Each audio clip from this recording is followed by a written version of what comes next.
ఓటర్లు ముస్లిం సామాజిక తరగతికి చెందినటువంటి వాళ్ళు కనుక మతానికి తెచ్చింది. అందుకని ఆ రీత్యా మరి మెజారిటీ హిందువులు బీజేపీ కనుక ఓటేయకపోయినట్లయితే అది చేస్తున్నటువంటి సోషల్ ఇంజనీరింగ్ లేకపోతే మతం అనేటువంటిది పనిచేయదు అనేటువంటిది రుజువు.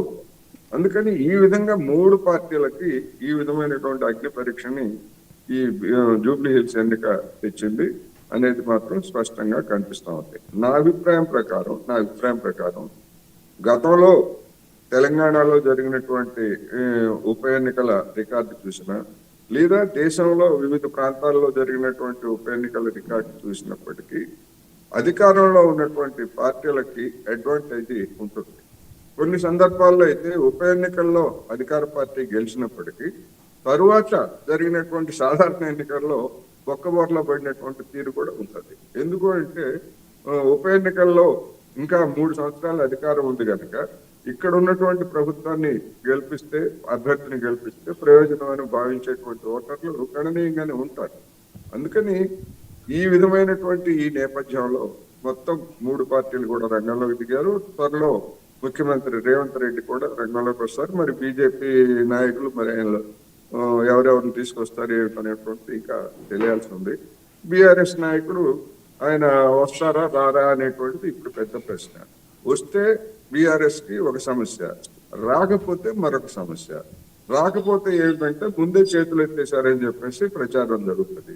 ఒకవేళ వస్తే బీఆర్ఎస్ కనుక ఓడిపోయేట్లయితే రాబోయేటువంటి రోజుల్లో కూడా ఇదే జరుగుతుంది. కేసీఆర్ వచ్చినా ఇంకెవరు వచ్చినా అనేటువంటిది జనానికి వస్తుంది.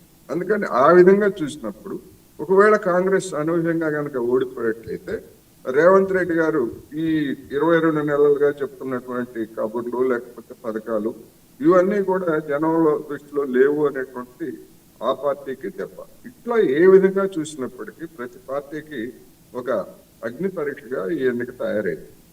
ఓకే, ఓవరాల్గా అంటే ఇప్పుడు సార్ కాంగ్రెస్ అభ్యర్థి గెలిస్తే దాంట్లో వచ్చే ఏదైతే సార్వత్రిక ఎన్నికలు 2028 అసెంబ్లీ ఎన్నికలు అనుకుంటే, సో దాంట్లో కాంగ్రెస్ ప్రభుత్వానికి ఇది నిజంగా అంటే జూబ్లీహిల్స్లో గెలిచాం కనుక వచ్చే అసెంబ్లీ ఎన్నికల్లో కూడా మేమే గెలుస్తామనే ధీమా పెరుగుతుంది అంటారా? అదే క్రమంలో ఆ పార్టీకి ఇక్కడ కొంత ప్రజలు వాట్ ఈజ్ వాట్ అంటే కాంగ్రెస్ ప్రభుత్వ పనితీరుకు ఒక రెఫరెండం లాగా ఓటేస్తే కనుక అది మంచి చేస్తుందంటారా, ఇది మంచి చేస్తుందంటారా?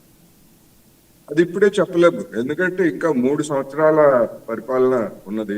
ఈ 3 సంవత్సరాల్లో కాంగ్రెస్ పార్టీ తాను చేసినటువంటి సూపర్ 6 వాగ్దానాలని పూర్తిగా అమలు జరుపుతుందా లేదా అనేటువంటిది. ఇప్పుడు కొన్ని వాగ్దానాలని అమలు జరిపినప్పటికీ ఎక్కువ వాగ్దానాలని, కీలకమైనటువంటి వాగ్దానాలని అది ఇంకా అమలు జరపలేదు.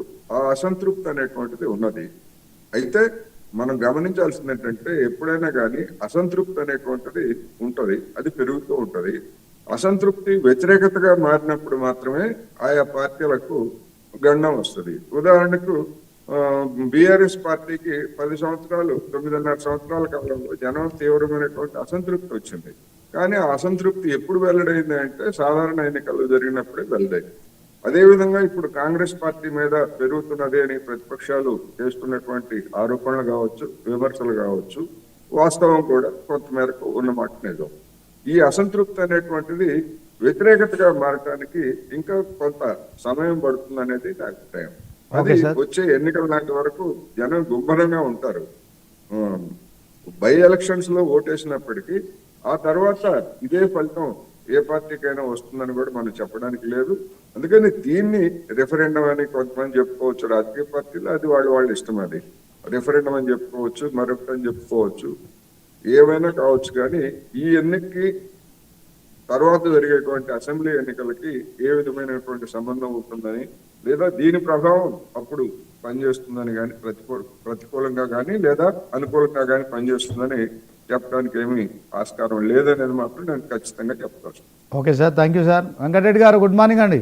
గుడ్ మార్నింగ్ శ్రీనివాస్ గారు. ఓకే, మరి అసెంబ్లీ కంటే అసెంబ్లీలో 25,000 ఓట్లు మీకు వచ్చినాయి. అదే క్రమంలో పార్లమెంట్కి వచ్చేసరికి 65,000